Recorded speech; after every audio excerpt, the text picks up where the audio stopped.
Қайырлы күн балалар. Қалдарың қалай? Көңіл күйлерің қалай? Сендерге біздің мейірімді күн сәлем жолдап жатыр. Балалар, қараңдаршы, бізге хат келіпті. Бұл хатта не бар екен? Кәне, бірге ашып көрейік. Балалар, біз хатты аштық. Бұл хатта бізге арналған жұмбақтар бар екен. Кәне, ол жұмбақтарды шешіп көрейік.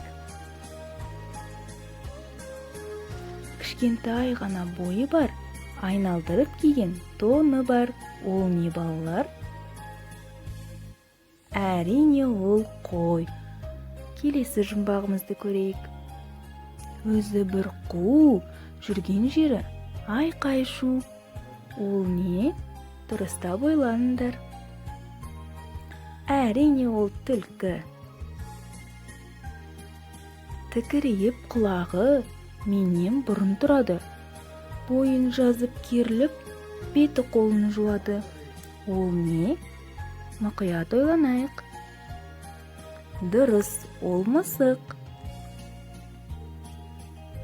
Балалар, мен сендерге суретшінің қатесін тап деген дидактикалық ойынды ұсынамын.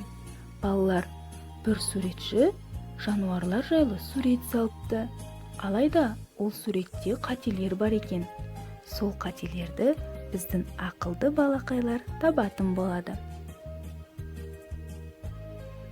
Мына суретке назар салайықшы. Суретші нені дұрыс салмапты? Жануарлардың азықтарын дұрыс салмаған.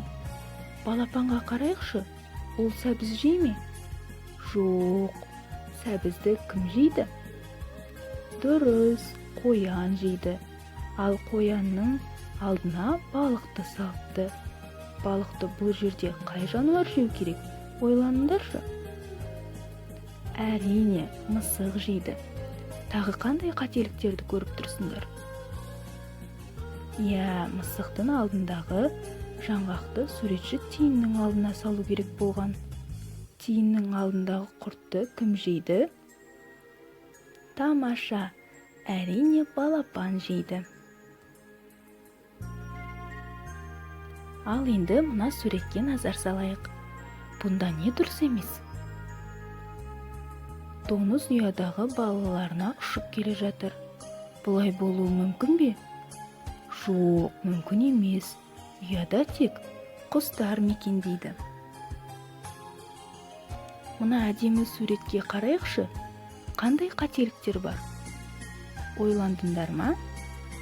Бәрекелді, әрине доңызды тиынның ініне салып қойыпты. Доңыз інде мекендемейді. Жарайсыңдар балалар, сендер ақылды екенсіңдер.